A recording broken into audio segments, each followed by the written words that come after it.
Hello and welcome back to our YouTube channel. First of all, I would like to say thank you to all our new followers for being interested in following our new journey in Italy. It's so appreciated, and maybe it's because there are so many others than us out there that are dreaming of a property or a new life, a new lifestyle in a different country, and maybe more specifically Italy, or maybe it could be anywhere in the world. So this week's vlog, I will tell you a little bit more about us who bought the house, and we have also received a lot of questions in our comment section, so we will answer some of them, like where is this property located? Is there a village? What did the property cost? And so on. We will not reveal everything, but because we will have not got the keys in our hand yet, but that is very soon to come, because we will go down there, not this week, but the next week we will go down to Italy and transfer all the checks in front of the notary, and the property will be completely ours. So yeah. So first of all, I would like to answer, like, who are we? We are a Norwegian couple, and my name is Silje. And together with my husband and our daughter, she's 11, we have bought this house in Italy.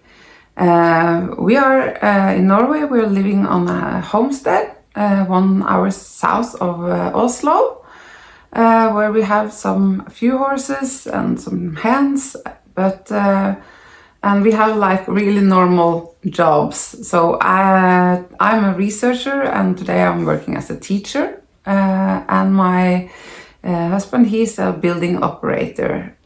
So we're quite a normal Norwegian family. We're not rich or anything. And we have financed our buying of this property with a loan in the Norwegian, in a Norwegian bank, with the security in our property here in Norway. So when it comes to renovation, we have, as if you have looked at some of our previous vlogs, you can see that we have done a lot of renovation projects here in Norway at our homestead. Also here you can see we have renovated, we have found an old brick wall and combined it with some more modern wallpapers.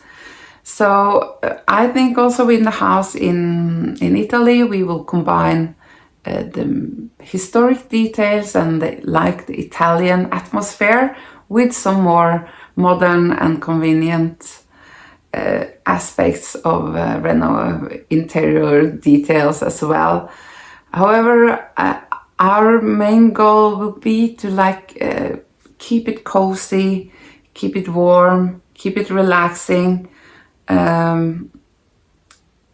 Try to find the Italian atmosphere and also connect it to nature. By now we haven't met the seller, so we don't know the history of our property, but we're so looking forward to meet him and to learn more about the family that has lived there. And we would like to keep some of the elements, or probably many of the elements that belongs to the property. And as we know that it's difficult to really sort out what's to keep and not to keep, we will keep most of it and renovate it very carefully in the beginning. And we don't have any big renovation plans to change any layouts. We will probably keep most of it, even though some of the rooms are a little bit inconvenient. But I think that's a part of the house's charm. So yeah, we will see. We have also some some ambitions making like a big dining room with a more modern kitchen, so you can have a catering company going in there and you can arrange some bigger, like small weddings or celebrations. But we will see. We will start quite small with renovating some of the bedrooms, and many of you have commented that we are so lucky that the building structure seems in a good condition, and that was one of the reasons why we actually picked that property or wanted to look at that. So that was important for us, not to buy a big renovation project that we cannot work with by ourselves, or we have to hand that out to a constructor and cannot follow it from Norway. Another question is, where is this property located? And since we don't have the keys in our hand, and we will reveal that later actually, but the exact location, but it's located in Piemonte. If you sort of draw a triangle between Asti, Alba and Aquiterme, you will find our property within that triangle. But when we got the keys, and like in 2 weeks time, we will go down there, and I will promise to bring the camera and for sure make a lot of videos of the area. But it is located quite close to a small village with 300 citizens, so it's not a big city, or so it's actually just a small village. It has a restaurant and there are some wineries there. I think there is a children's school as well. However, we are really looking forward to grow into that community and get to know our neighbors and be one of the inhabitants in that area. So what we could have wished for would be that there would be a market, a supermarket, so we could buy like milk and stuff. But then we have to jump into our car and drive 10 minutes. And where we live here in Norway as well, we need to drive to the store. So I think that is, that's how it is. However, we are happy that we can just walk into the village and to go to the restaurant and have a dinner and walk back home. And I think it takes 15 minutes.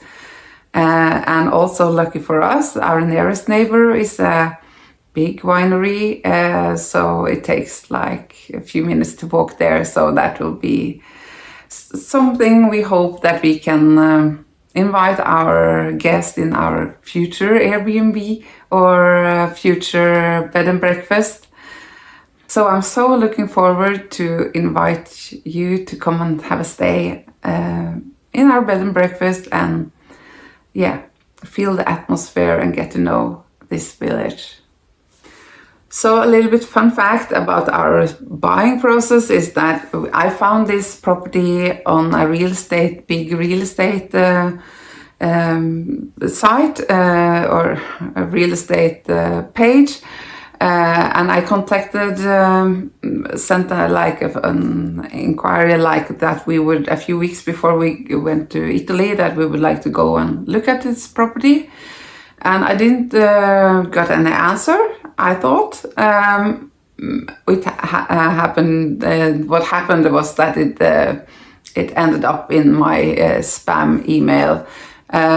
So when the weeks were going by and we were close to going down there, I looked up the real estate agent, this Case in Piemonte, to contact them directly, and I read the name that sounds like a very Norwegian name, and I looked up in Facebook and saw that this was a Norwegian lady running a real estate agency in Piemonte, and just our house was among others. So I contacted her in Norwegian and said like, hey, we would like to go and look at that property. And she was for sure Norwegian, and that has been really like, we have felt very safe with this company. It has made our process much easier as a Scandinavian, not to like translate all the documents. She has all first of all, our contract was came in the Italian and the English version. We didn't have to pay for the translation. It has been very easy to communicate with her. So we are, maybe we were very, very lucky, but I would really recommend that company if you're like a Scandinavian or English speaking at all. I think that was really, really nice. And yeah, so she has been outstanding with us. So a thumbs up for her. So when it comes to the cost or the price of the property, we can reveal that it was put on the market for 180,000 euros, and that we paid a little bit less than that, but not very much less, but a little bit. And the thing was with this property, probably because of the cave and maybe also probably because of the conditions of the building, there were other people interested in this property. So the seller had a good argument of not selling it too cheap. And I think there were two other or many people that looked at the property. But there were two other people like really close of buying it. They were both foreigners. So yeah, it is absolutely not one of the cheapest properties you can buy in Italy. But also we sort of think that that was the right thing for us, and it's absolutely not one of the most expensive ones either. So that one felt into our budget, and we were so happy that we can live there immediately, because it has electricity, it has a septic tank, it has water supply, which is today is from the cave, actually, from the well in the cave. So, but we were told that there is also some official water supply that is connected to one of the outbuildings, so we need to connect it into the house. So that it will be something we will quite look into very, very soon. But I think there has been people living in the house for so many decades using the water from the cave, so we are not worried about that. But it would be nice to be connected to the official water supply. Regarding the septic, we don't know how old it is and in what condition it is, but we will have a company to check out that if it is time to change it or if we can use it for a few years more. So that we will see. So next week, I think we will try to show you some more details about our interior design thoughts. We are just now so looking forward to going down there and get the keys and show you more about the property. Show you, we haven't seen the land, not all of it. We have seen there is 7,000 square meters of vineyards that we have looked at from a distance, but the entire land is 55,000 square meters and in different plots. So we have not looked at that. So hopefully I can take my camera and it's not snowy there when we get there. So you can have a look at the land as well. And yeah, so stay tuned when we come down there. So bye for now.